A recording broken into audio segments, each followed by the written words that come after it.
Time for another Saluki Radio preview. It's Ag Night. Going to be a great environment again back inside Banterra Center as it's game 2 with the Murray State Racers as the Salukis rallied from a 20-point deficit the first time these two teams met. And they'll see what they can do here later on tonight. With the Coach Roddy Watson, I am Luke Martin. Coach, before we move on to the Racers, what a result it was Saturday night. It was a tremendous atmosphere. Saluki Nation, no question, did their part. But they did their part because the Salukis did their part. There are many names that we can bring up. And one of the biggest reasons why Southern was able to win that game on Saturday, turnover margin, and how aggressive the Salukis were on defense. I did not do it justice with you, partner, in the game. Southern forced 16 turnovers. And the reason I use the word forced is because Southern got 14 points out of those 16 turnovers. Southern only committed 7. Indiana State only got 2 points off of Southern's turnovers, an area where Indiana State's really made a lot of hay over the season. Big plays especially by Kennard Davis and A.J. Ferguson. Those two guys together combined for 7 of Southern's 10 steals. Southern's defense was on point to hold Indiana State to 69 points. Let's switch it to Murray State. This is a Racer team that, a lot like Southern, has had close games, and they've been right there in the thick of it. Southern, 9 of their 16 games in league play have been decided by 6 points or less or in overtime. Murray State not too far behind them. What have you made of the Racers since the last time we saw them? They're coming off a tough loss to Drake on Sunday, but we all know how hard it is to win in the Knapp Center. You know, that's the only game in February where the game's gotten away from Murray State. They've either closed games out or played a really tight game down at Belmont. We know how tough that is as well.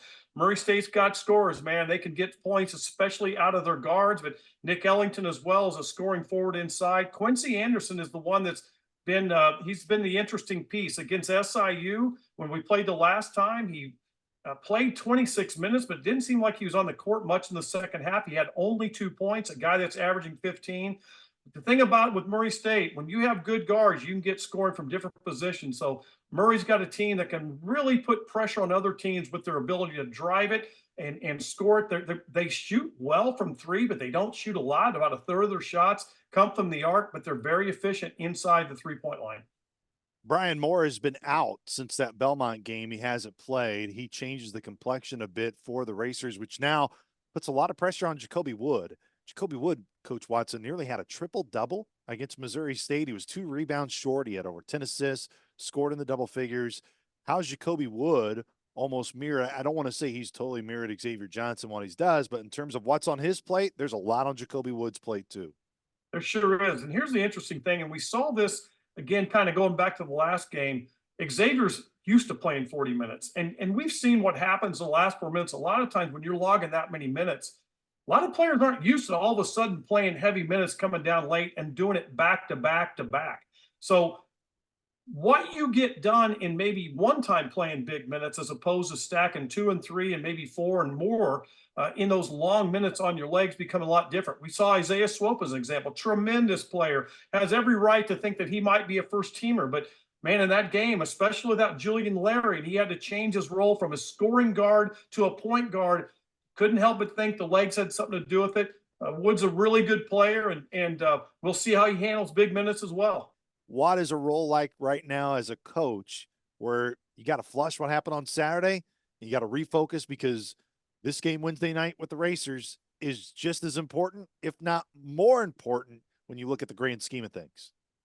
I think it's different in the late February than it is when you have a big win like that, let's say in November. Or like, for instance, we talk a lot about the December 1st win way back when we beat Indiana. Then you've got to really get your team locked back in throughout the whole month of Indiana to realize, hey, everything's early. But in February, it's a bit different, but certainly that's one area where Coach Mullins is terrific. He keeps his guys dialed in on the next action and certainly the next opponent. But you definitely have to let that go. But the big thing is what you can't let go is the true confidence that you built, knowing that it wasn't luck and it wasn't fool's gold that you beat a good team on Saturday. Now you come back and you realize, hey, we've got what these guys have been talking about. We're starting to learn and we're trying to put together all the pieces that we've been working on since way back in June. And it's the confidence you certainly don't want to throw out. It's going to be a big one tonight inside Banterra Center. I feel like we've said that a lot here down the stretch of the season, which that means there's plenty to play for. We hope to have another exciting crowd inside Banterra tonight and tap into a little bit of Banterra magic. We will talk to you later on tonight from Banterra Center. Tip-off is at 7. Our pregame coverage will begin at 6 o'clock. For the coach, Rodney Watson, I am Luke Martin. We will talk to you tonight. Saluki Nation, go Dogs.